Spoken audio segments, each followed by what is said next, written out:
Hello, farm folks. Willie Vogt here. Ever dreamed of seeing the absolute cutting edge of agriculture, the kind of tech that makes you say, wow, the future is now? I'm talking about Agritechnica in Hanover, Germany, the world's biggest, most amazing farm show. For years, you've told me you wished you could go, and guess what? Now you can. I'm leading an exclusive tour to Agritechnica in November 2025, and I'd love for you to join me. We're talking 3 full days immersed in the latest machinery, the smartest innovations, and global farming practices you won't see anywhere else. Imagine getting a sneak peek at the technology that'll be shaping your farm in the years to come. Plus, we'll celebrate International Farmers Day right at the show. We're going to visit working German farms and even check out the incredible Volkswagen facility, and we'll finish up with a trip to Berlin seeing some historic sites. Spaces are filling up fast, so don't wait. Visit agtoursusa.com/agritechnica. That's agtoursusa.com/agritechnica. See you there.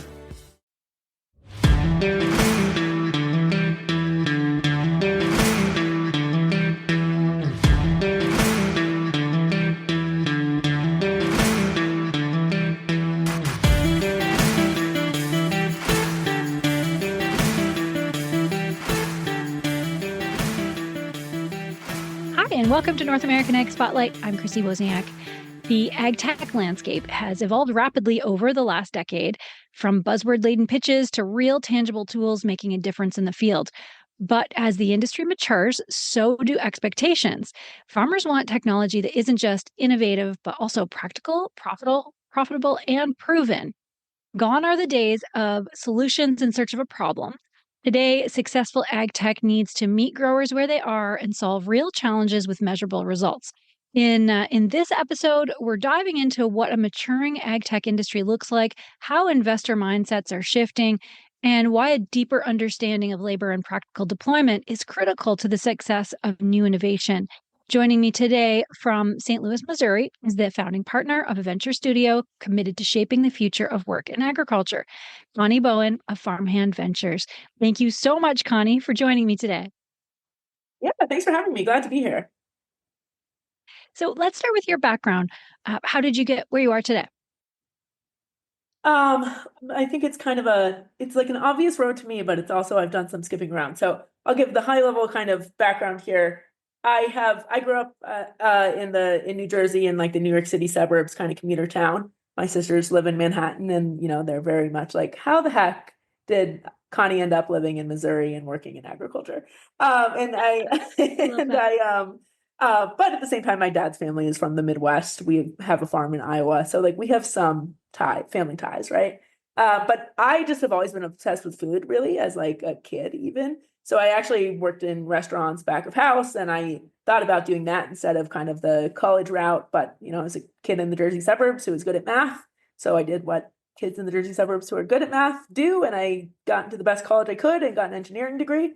And I think that kind of led me to intersect, and I also kind of have had this long held concern around conservation and climate change and all that jazz.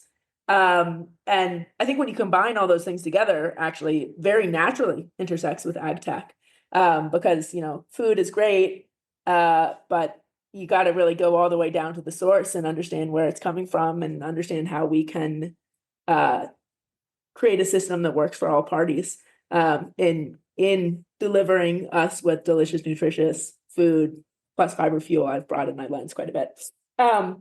So that's kind of the high level. And then I was really fortunate to run into an entrepreneurial fellowship program called Venture for America right after college, that focuses on economic development via entrepreneurship. So that in cities like St. Louis, Detroit, Baltimore. And that's how I ended up in St. Louis working with the Yield Lab, which is one of the first agri-food tech specific accelerators and venture funds in the world. So I got really lucky to be in on the ground floor of that and to get to help to expand that internationally. Now that's a federation really of funds. And there's a European branch, as well as Latin American, as well as Asia Pacific. So it's a really interesting network. But as I was doing that, I was watching ag tech investment climb, right? Like there was a lot, basically post Monsanto acquiring Climate Corp in 2013 for like almost $1 billion, just shy. everyone got excited about the ag tech investment, or enough people got excited about the ag tech investment opportunity. But what I was noticing is as more VC dollars were piling in, on-farm adoption rates were in no way correlating. And I thought, uh-oh, that might catch up with us. That could be a problem. So I left BC to try to get, again, like my family's a farm in Iowa. The guy who farms it is a very close family friend, comes to, weddings and funerals and whatnot, but not a direct family member. And I know Barry and I know how that op works, but I felt like I needed to learn a lot more really and spend more time boots on the ground. So I moved to Willamette Valley, worked with a small farmland investment fund, was pretty involved in management of our 6 hazelnut, blueberry, and hemp properties out there. And that's really where I came to my current day focus at Farmhand, which is labor. Labor's the problem. It's the whole problem. Obviously, particularly in specialty crops, and we can get more in the weeds on it, but I've basically been obsessed with labor as kind of the blocker to practice change or ag tech adoption. And like the thing that is missing and no one's talking about, and it's a politically complex topic, but it is the thing that keeps every farmer up at night almost. And I know because I've done it from the management standpoint, and I've been at the bottom of the 8-foot hole to fix our expensive irrigation tech system that I dug. And it's like there's nothing like that to help you really get a reality check on your irrigation tech investments on the VC side. So yeah, that's kind of how I came to. I spent some more time with a farmer network in the Mid-South called Ag Launch in between, but started Farmhand Ventures 3 years ago, and we do some venture builder work with the University of California Extension System. But we're a venture firm. We invest in startup companies all around the world that solve problems for US growers, really, with a real center on the folks who do the work actually in agriculture and making sure that tools are good for users, which seems obvious, but somehow isn't. Yeah, well, that is remarkable, and what an interesting variation or diversity in your background. Just think that's so cool. And, in the last 5 to 10 years, I really noticed kind of this shift. It used to always be, look at this cool thing the university made. Look at this cool thing this company wants to bring out. And yes, it was amazing, but there was really, like you said, there wasn't the on-farm adoption, and there also it didn't always make sense to to the producer to actually put out the money to buy this thing that did this amazing thing. So I think it's been really interesting, especially over the last 5 years, to see this maturity take shape. And so let's take a look at the big picture. How do you define this maturing ag tech landscape? I guess I'm really glad to hear you say that, first of all, that there's like a little progress there, because I still often feel, I call it tech bros fixing the farm. It's kind of the Yeah. phenomenon. It's like, Yes. it's someone who doesn't know anything actually about how to even grow, tomatoes in his backyard. And he's like, oh, you don't know anything about how you're farming. Let me throw some AI and blockchain, or like Yes. whatever year we're in, whatever buzzword it is, to like do this better for you. So I'm glad you're noticing something better than that. I think it's still few and far between. And I think there's a couple of like, okay, I guess there's like macro dynamics behind this, right? You've got a situation where it continues to be true that the percentage of the US population who is actually exposed to agriculture continues to decline. And that's going to keep happening. Like there's almost, although I actually see ag tech as a lever to keep people in ag tech, to bring new people to ag tech, and to make US ag more competitive. And like that to me is like a really interesting, that's part of this kind of workforce play that I see. And I guess when we say maturing, we've had the past 3 years, I would say, for ag tech investment have been bad. 2-3 years. We've dropped from that ever increasing dollar amount. And I think that we do need more dollars to continue to invest in ag tech solutions, But I think we have a real challenge in that most risk capital or startup venture capital is coming from venture capital. And like that is the class of investment that has gotten the most airtime. And, obviously deservedly so, it's gotten some blockbusters. You've got a lot of the companies that effectively drive our stocks today are venture-backed things. But in ag, we've got a really fragmented market. Actually, I'd like to say that farms are like snowflakes. And like there's a cost to customization. It tends to be incredibly relationship driven. And so that means people, that means cost. AI doesn't do relationships, actually, as good as LLMs can get. Claude, ChatGPT, not the best friends, actually. And so that just means that there's some different considerations with scaling and therefore with financing ag tech companies that I think we are having more of an opening of a conversation there. But at the same time, ag is responsible for, depending whose stats you want to follow, somewhere between 10 and 33% of global emissions. So when you say US is, we can argue about the in between, but whatever, like that's a fair amount. And I think we do want to cut greenhouse gas emissions. Generally, the broader public agrees with that. But so then what you have happening is like that, like 99% of people who don't have any ag exposure, but the majority of that percentage that is like, climate change, we got to reduce emissions. It's like, okay, so ag is an interesting area then to reduce emissions, right? And we've got the other side of like, can soil carbon also, can we be but whatever, let's just say we're only focused on reduction. That means that you're attracting capital that is trying to solve kind of a secondary problem, right? Like that's not that's true, actually. farmer's first problem. And that capital that understands the secondary problem incredibly well, but it doesn't understand the primary problem very well. And so that results in failures, a lot of failures. It's really hard to invest in something where you don't understand the primary user very well. And so I don't know, I guess I see that happening, and I don't know that I would, that to me isn't what I hope maturing looks like. I will say that what I and a select number of kind of ag tech investor peers, I think, are trying to do is help those investors who are well-intended, right, to make better investments in this space.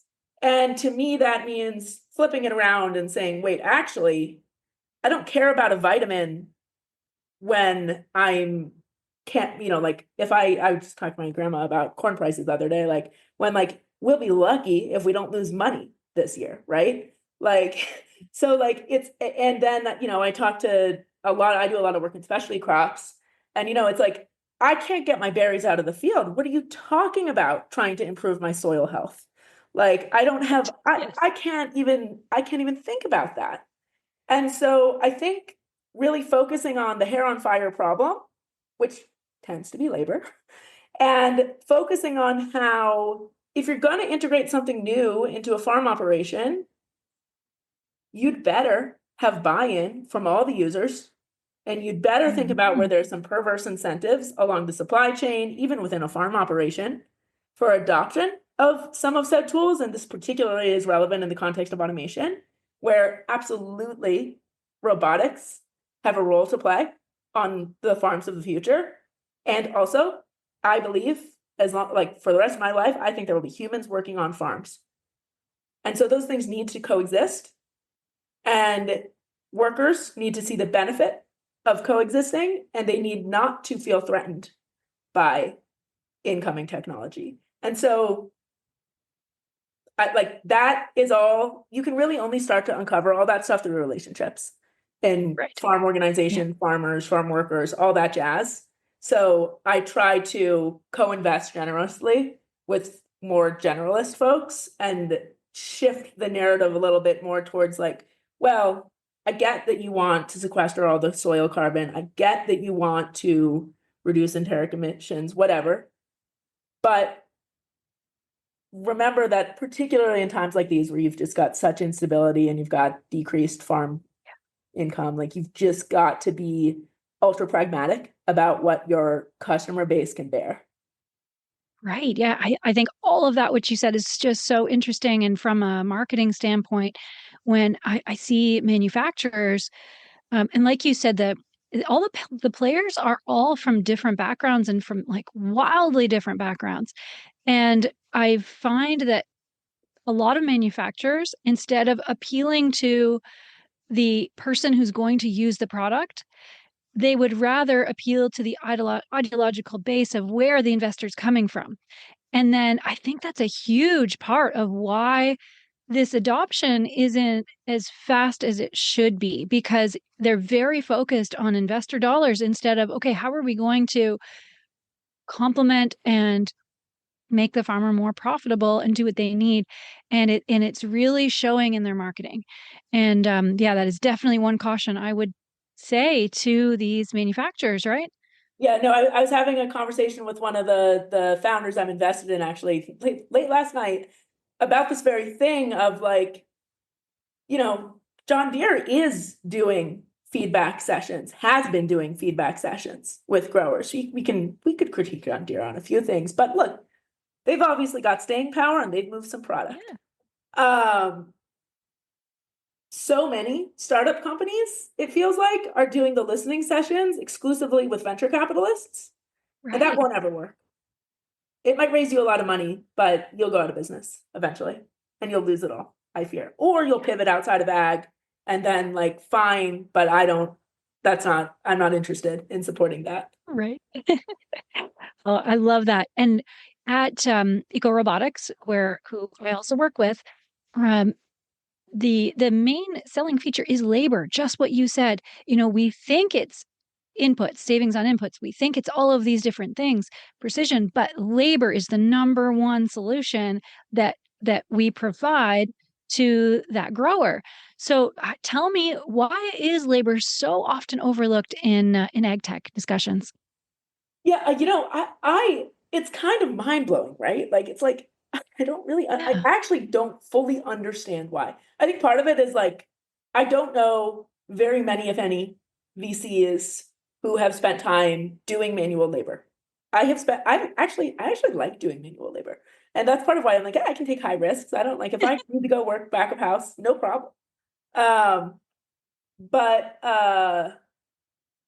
I actually think that is a real factor in it. It's just that like finance is like you inherently tend to have less exposure to working class folks, actually. Yeah. I also think a really big factor is the political kind of entanglement of like agricultural workforce has generally been folks who have less than full citizenship rights and so therefore are quite vulnerable to exploitation. And it's a really complicated thing where I think you and I both know a ton of awesome farmers, and most farmers I love. And there are a couple of bad apples out there. And then you end up with this like complex narrative that like you can't, as agriculture, there's this pressure to be, an advocate and lift everybody up. And at the same time, it's competitive space. So it's like, it's a politically fraught issue. I often say with investors, like I feel like often I'm walking a balance beam and like, this is just like a landmine laden space to even talk about. But it's also the most important space. And that's because one, look at crop budgets, particularly in specialty crops. I mean, you're looking at sometimes 70-80% of your annual spend is in labor. Two, look at macroeconomic trends and birth rates.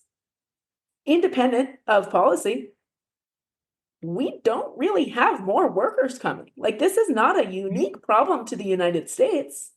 We simply don't have folks who are willing to do the work outdoors, and that is hard work. Also, look at the safety or the lack thereof of some of that work, right? Farm workers are some of the most likely to die of heat-related illnesses. And like, there's tons of worksite accidents. And so like, that's something that we as society have an opportunity to improve. No one wants that kind of stuff to be happening. So like, and it's set like this gets me to my, like, I think the thing that we don't think about enough sometimes in tech or even ag, which is behavioral economics. Like you can talk about the actual economics of the thing, And you can say you're saving money on chemistry, but at the end of the day, like, my headache might not be fully driven by my finances. And also you run into the problem of like, not all farmers really know their finances that well. Um, but they do know the thing that's stressing them out better. And the thing that's stressing them out is usually related to people and labor.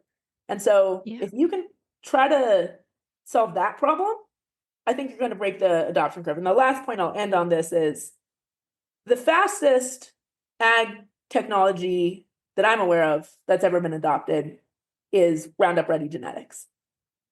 Right. Yeah, That was you're a right. faster adoption curve than iPhones. Hmm. Why? Oh my God, what labor savings that created. I mean, Yeah. that was obviously there's been some implications that are not so great from that.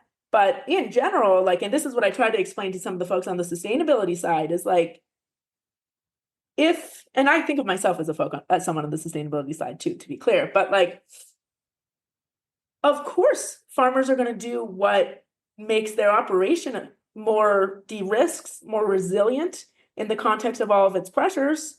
And if that means that instead of spot spraying, instead of like, obviously, the next generation of this is stuff more like robotics or see and spray, where you can start to more precisely apply this stuff. But that just was such an obvious. It enabled one guy to farm thousands of acres. What a game Yeah. changer! Yeah, that is so true. Um, what do you or how what differentiates a good idea from an investable one in your eyes? So when you're looking at these products, what's like, yeah, that's good. What are those things that you're looking at? Humans is like the number one thing. So I Really? invest Yeah. early stage. Sometimes I say I invest stupid early. Someone said a much better term than that recently that I should really start using, but I can't remember what it is, so I'll stick with it.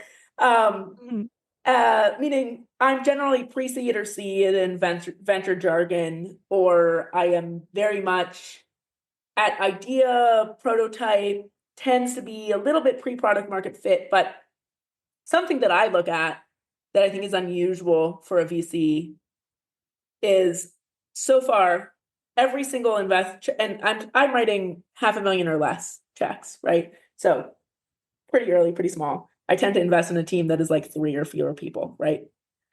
And every single company I've invested in so far, I've co-invested with farmer customers. Wow. So I've taken a lot of the market risk away. Sometimes in venture capital, and this is where you get kind of the like product looking for a problem thing, or I try to actually say, oh, this problem is very real. It is validated by the fact that X farmer customer has put money behind this thing. And that's important. Obviously you want there to be a market if you actually build the thing and it works. So you still got that risk. But I think that the other reason that that's really important is like, again, to the point, so few people have access and networks in agriculture, and you cannot build 4 farms in a garage or a workshop. It won't work. So you need like I call it kind of the sandbox. Like you need access to a sandbox.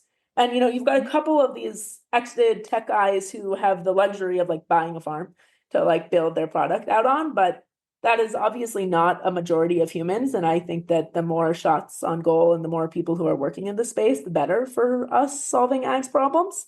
So when I look at maybe an entrepreneur who invented their product in like Brooklyn or something, I am looking for them to have a partner with skin in the game who they can conduct experiments with in a realistic context.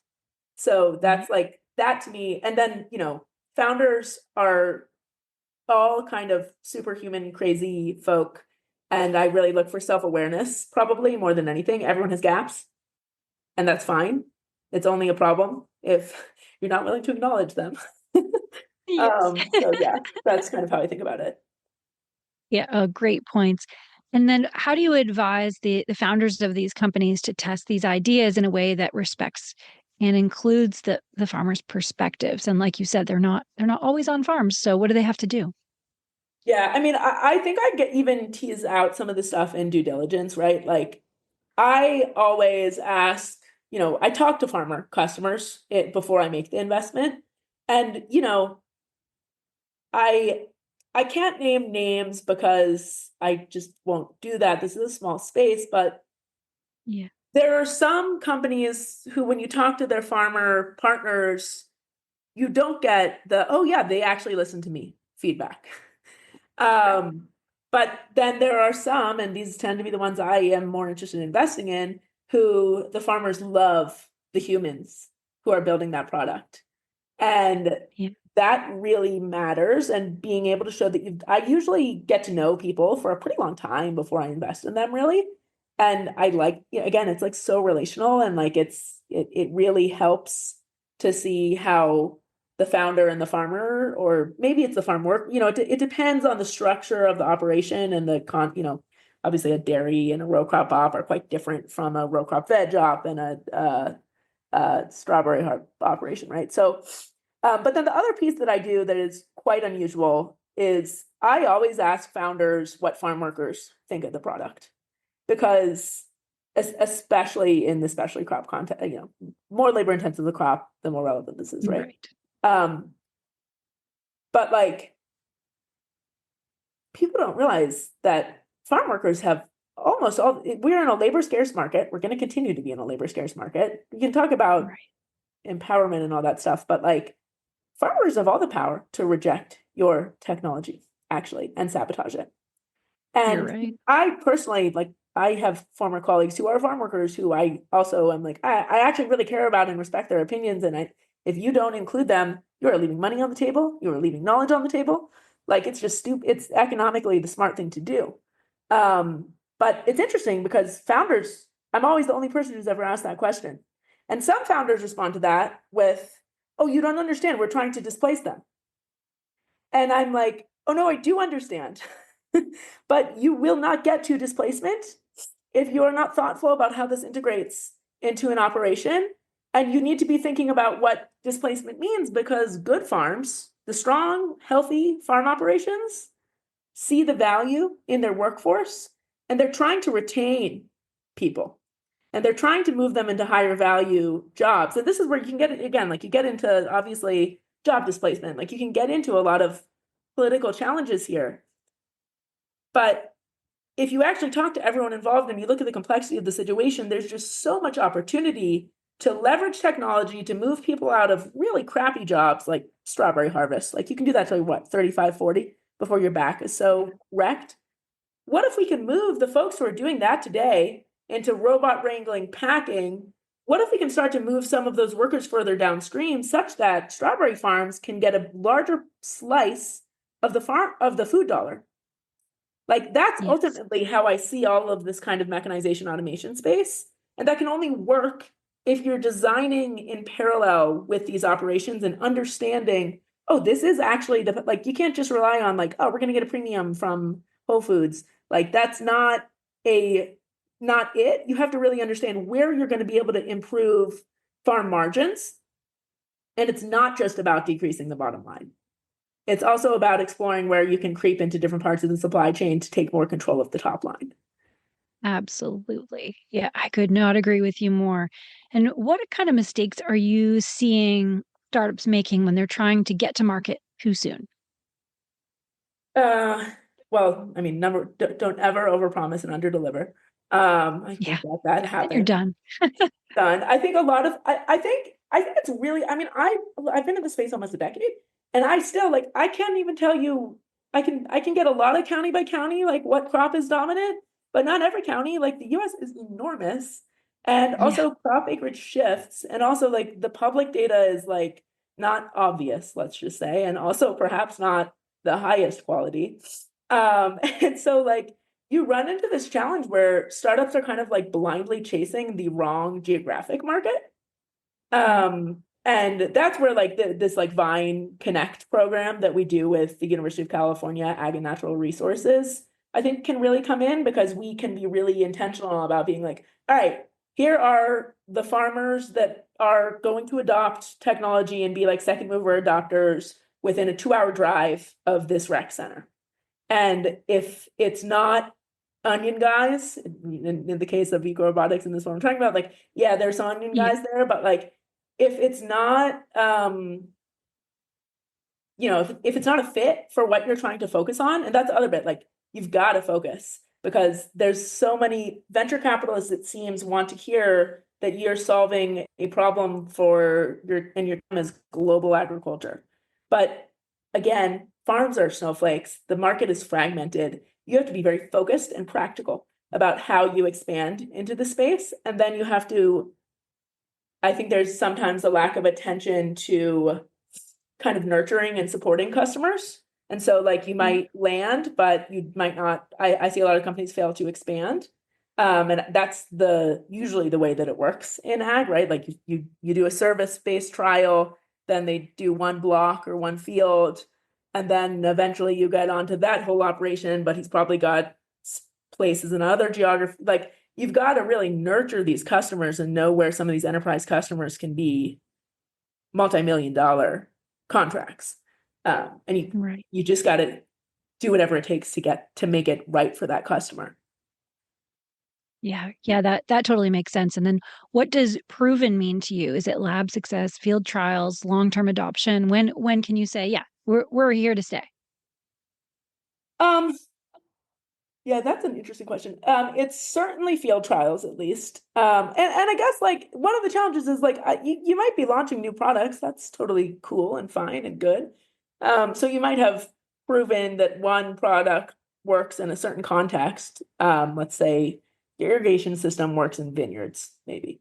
But you haven't tried it in table grapes yet, or some close but actually different crop. And you might need to reprove it in every geography. And I mean, actually, I'd be curious, like with robotics, right? You've got like a European company who is trying to get into the US, and I've seen a lot of companies from Europe who have really struggled with the broadacre US market because it's quite different. So yeah, that's a hard question. Like I think you have to keep proving it, right? Like I guess like I'm gonna throw like sport analogy there is like you haven't even like you can win a championship one year and your team better come back and be trying to prove it every single day, right? Yeah. I love that, and I really agree with that. Is that you're never just done, right? No company will ever just be John Deere. Wake up and just, oh yeah, we're John Deere now, right? Yeah, we're Case now. It's just not going to happen. You're right that especially at the speed of change right now, if you're not fluid and flexible, then you could lose that spot, just like football, just like hockey, right? Yeah, you're right. I like that analogy. Yeah, That's it's really a good. dynamic space. So yeah, I guess you've never totally proven it. But the other real answer is sales. Well, the other answer is sales, continued sales and re-ups, right? Yeah, good point. So are there regions or sectors of ag that you're seeing that you think are especially ripe for innovation today going forward? Yes, lots of them. Again, fragmented. In general, I do think we are going to see, I just wrote a piece on like the robots are coming.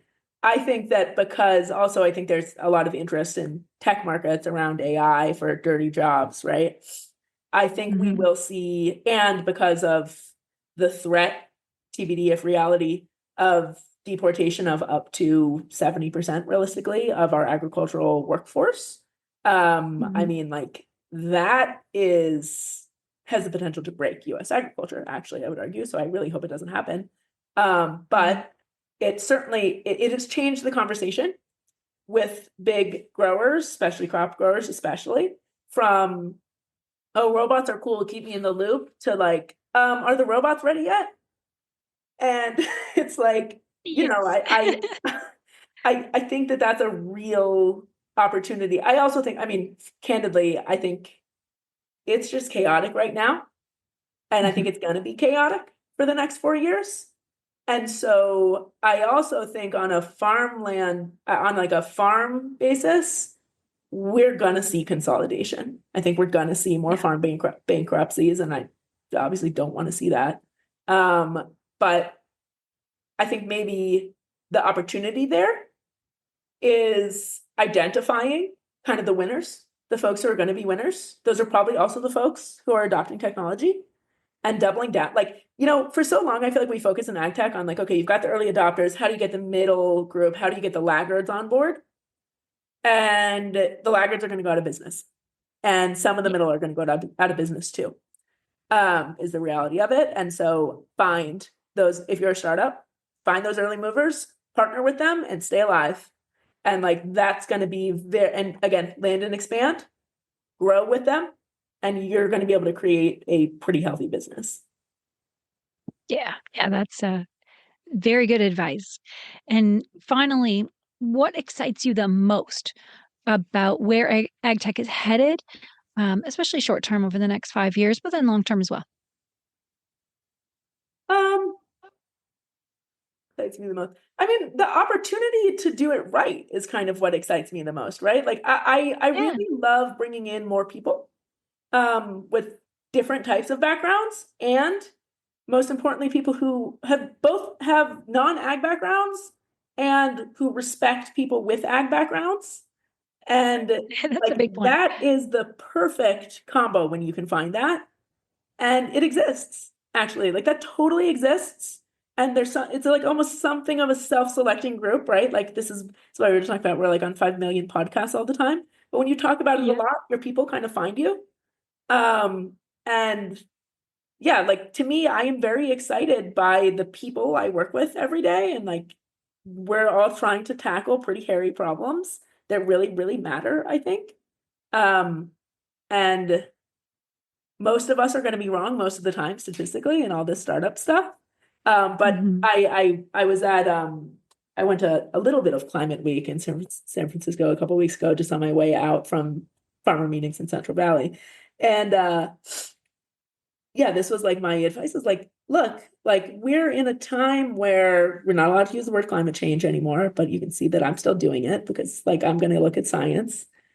But the people who are still in the room and are still talking about it and still trying to solve the problem, and trying to do so in a way that is bipartisan, respectful, and like, I live in the middle of the country, and I very much care about including farmers in rural America in all of this.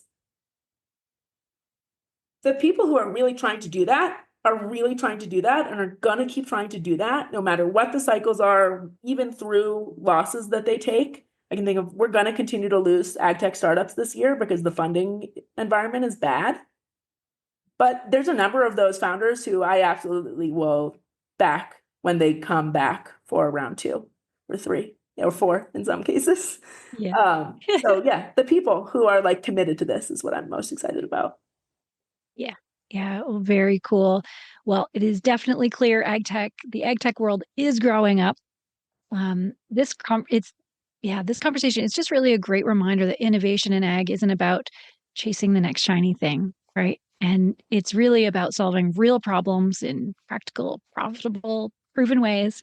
So just thank you so much, Connie, for joining me today. It was great to pick your brain and see, a better insight into what's happening on that side. Yeah, thank you for having me. It was a lot of fun. Yeah, and thanks to all who are watching or listening. If you want to learn more, the links are provided in the show notes.